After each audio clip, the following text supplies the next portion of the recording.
नमस्कार दोस्तों, मैं नीरज जोशी स्वागत करता हूं आपका हमारे स्टॉक मार्केट इन्वेस्टिंग कोर्स के नेक्स्ट लेक्चर में।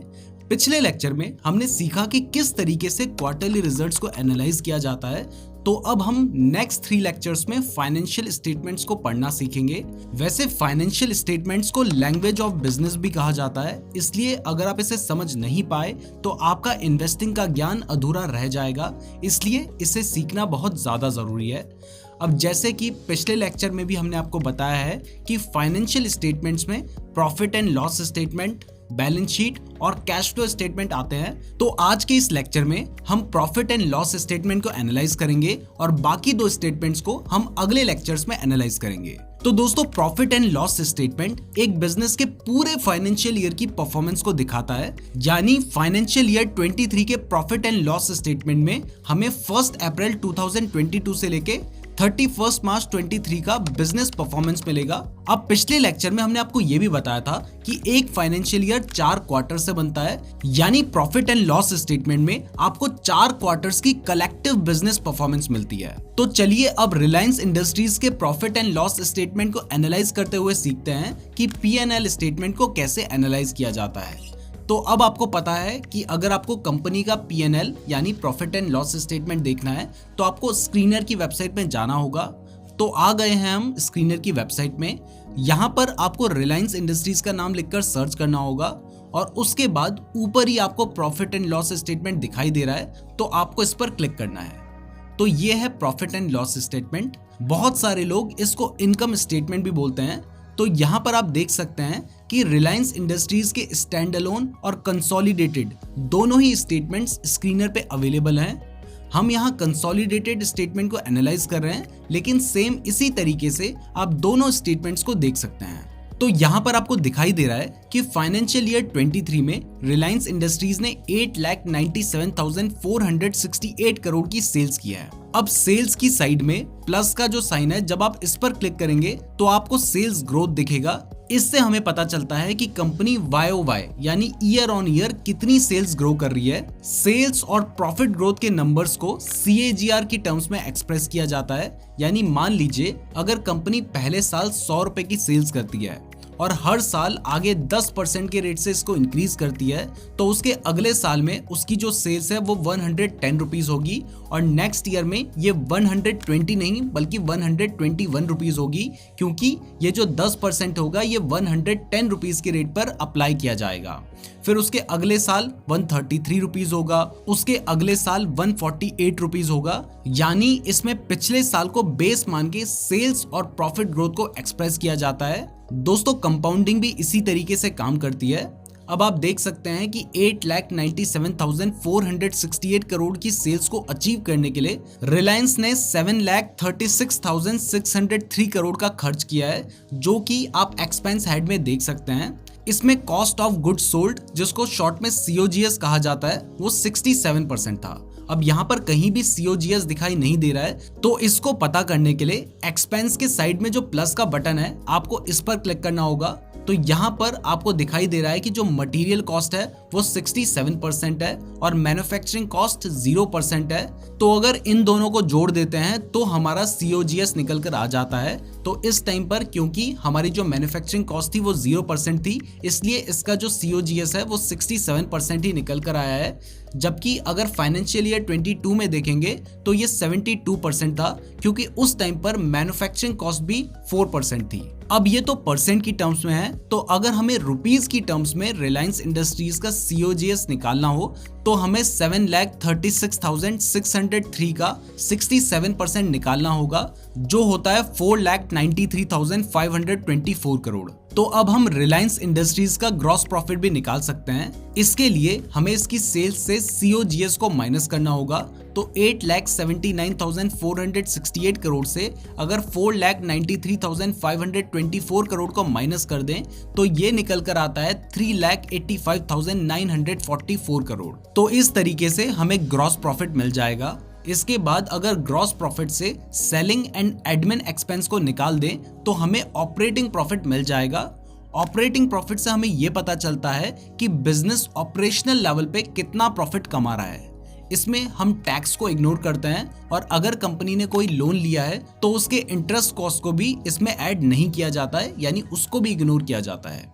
बेसिकली इसमें हम ये देखते हैं कि कंपनी ऑपरेशनल लेवल पे प्रॉफिटेबल है या नहीं। इसलिए इसे फाइनेंस इंडस्ट्री में कभी कभी कामकाजी मुनाफा भी कहा जाता है, या इसे हम एबिटेडा भी कहते हैं। एबिटेडा यानी earning before interest, tax, depreciation and amortisation.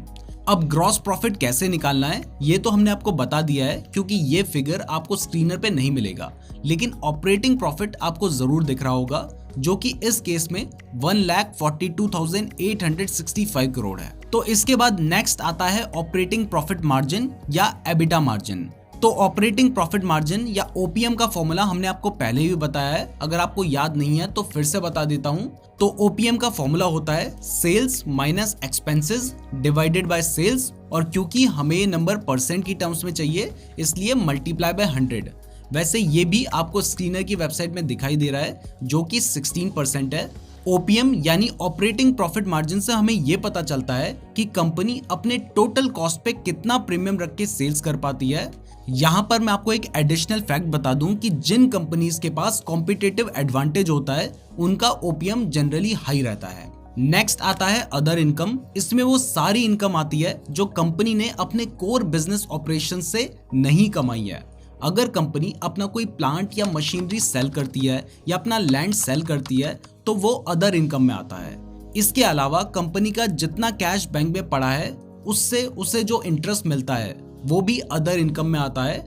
Other income में आप देख सकते हैं कि प्लस का साइन बना हुआ है, तो इस पर क्लिक करके आप देख सकते हैं कि रिलायंस इंडस्ट्रीज के क्या क्या अदर इनकम है। तो रिलायंस की इंटरेस्ट कॉस्ट 19,571 करोड़ है। इसके अलावा एक्सेप्शनल आइटम से इस फाइनेंशियल ईयर में रिलायंस को कोई इनकम नहीं हुई है, लेकिन फाइनेंशियल ईयर 2022 में 2,701 करोड़ की इनकम हुई थी। तो एक्सेप्शनल आइटम्स क्या होती हैं एक बार वो भी समझ लेते हैं। तो मान लीजिए कि अगर कोई रिलायंस पे केस कर देता है और रिलायंस उस केस को हार जाता है तो इससे रिलायंस को जो पैसा देना पड़ेगा वो एक्सेप्शनल आइटम्स में आएगा। या मान लो रिलायंस क्योंकि ऑयल एंड केमिकल बिजनेस करता है तो अगर उसकी कोई फैक्ट्री में आग लग जाती है तो ये भी एक्सेप्शनल आइटम में ही आएगा। हमने आपको रेशियो वाले लेक्चर्स में कंटिंजेंट लायबिलिटीज के बारे में बताया था, तो वो एक्सेप्शनल आइटम्स में ही आते हैं। रिलायंस के केस में ये पॉजिटिव है, यानी उसने एक्सेप्शनल आइटम से भी पैसा कमाया है। इसके बाद आता है डेप्रिसिएशन। अब देखो रिलायंस ने अपने बिजनेस को रन करने के लिए जो भी मशीन्स बाय की हैं उनकी वैल्यू हमेशा सेम तो नहीं रहेगी। जैसे गाड़ी पुरानी होती है तो उसकी वैल्यू कम होती जाती है, वैसे ही रिलायंस ने जो मशीन्स खरीदी हैं उनकी वैल्यू भी कम होगी, यानी उसकी मशीन्स का एक फिक्स्ड लाइफ टाइम है। तो अगर मान लेते हैं कि एक मशीन की कॉस्ट 1 लाख रुपए है और उसकी लाइफ 10 साल है, तो इस केस में उस मशीन की वैल्यू हर साल 10% से डेप्रिशिएट होगी। तो ये जो डेप्रिसिएशन की वैल्यू है ना, इसको ऑपरेटिंग प्रॉफिट और अदर इनकम से डिडक्ट करके ही प्रॉफिट बिफोर टैक्स को कैलकुलेट किया जाता है। यहाँ पर ये एक बात आप नोट करें कि डेप्रिसिएशन में जो पैसा डिडक्ट हो रहा है ना, वो पैसा रियल में कंपनी से बाहर नहीं जा रहा है। ये बस अकाउंटिंग स्टैंडर्ड्स को मेंटेन करने के लिए किया जाता है, यानी ये कैश कंपनी के पास ही रहता है। तो एबिटा से डेप्रिसिएशन और अमोर्टाइजेशन को डिडक्ट करने के बाद हमें एबिट मिलता है। एबिट का मतलब earning before interest and tax. IT companies के लिए ज्यादातर एबिट ही देखा जाता है, क्योंकि आईटी कंपनीज के पास कोई ज्यादा एसेट्स नहीं होती हैं या उनका जो ऑफिस होता है वो ज्यादातर रेंट पे होता है, तो उनके पास डेप्रिशिएटिंग एसेट्स नहीं होते हैं। आईटी कंपनीज के मेन एसेट्स उनके एम्प्लॉयज हैं जिनकी वैल्यू डेप्रिशिएट नहीं की जा सकती, इसलिए ज्यादातर आईटी कंपनीज में या ऐसी कंपनीज जिनका बिजनेस मॉडल एसेट लाइट होता है उनमें एबिट को ज्यादा कंसीडर किया जाता है। इसके बाद आता है इंटरेस्ट कॉस्ट। अब देखो कंपनी के ऊपर जितना भी डेट है उस पर कंपनी को जो इंटरेस्ट देना पड़ता है वो पीएनएल स्टेटमेंट के इस सेक्शन में आता है। एबिट से इंटरेस्ट कॉस्ट को डिडक्ट करने के बाद हमें प्रॉफिट बिफोर टैक्स मिलता है। इसके नाम से ही आपको पता चल रहा है कि ये वो पैसा है जो कंपनी ने अपने सारे एक्सपेंस करने के बाद लेकिन टैक्स पे करने से पहले कमाया है। और फाइनली इसके बाद जब हम टैक्स को डिडक्ट करेंगे तो हमें प्रॉफिट आफ्टर टैक्स या पैट मिल जाएगा। इसे नेट प्रॉफिट भी कहा जाता है। इसके साथ ही स्क्रीनर में आप देख सकते हैं कि यहाँ पर टैक्स रेट भी दिया हुआ है, तो इससे आप पता कर सकते हैं कि कंपनी हर साल कितना टैक्स पे करती है। अब जब आपके पास नेट प्रॉफिट है तो यहाँ से आप अर्निंग पर शेयर भी कैलकुलेट कर सकते हैं। अर्निंग पर शेयर का फॉर्मूला हमें पता है, net profit divided by total number of shares. तो रिलायंस का नेट प्रॉफिट या पैट 74,088 करोड़ है, और क्योंकि रिलायंस के total number of shares 676.6 crore हैं, तो इस हिसाब से रिलायंस का अर्निंग पर शेयर बनता है 74,088 crore divided by 676.6 crore is equal to 98.59 rupees. तो इस लेक्चर में आपने सीखा कि किस तरीके से प्रॉफिट एंड लॉस स्टेटमेंट को एनालाइज किया जाता है। इससे आप कंपनी के बिजनेस की ऑपरेशनल परफॉर्मेंस के बारे में भी अपना ओपिनियन बना सकते हैं। तो इस लेक्चर के लिए बस इतना ही। अब नेक्स्ट लेक्चर में हम बैलेंस शीट को एनालाइज करना सीखेंगे। तो चलिए अब नेक्स्ट लेक्चर में मिलते हैं।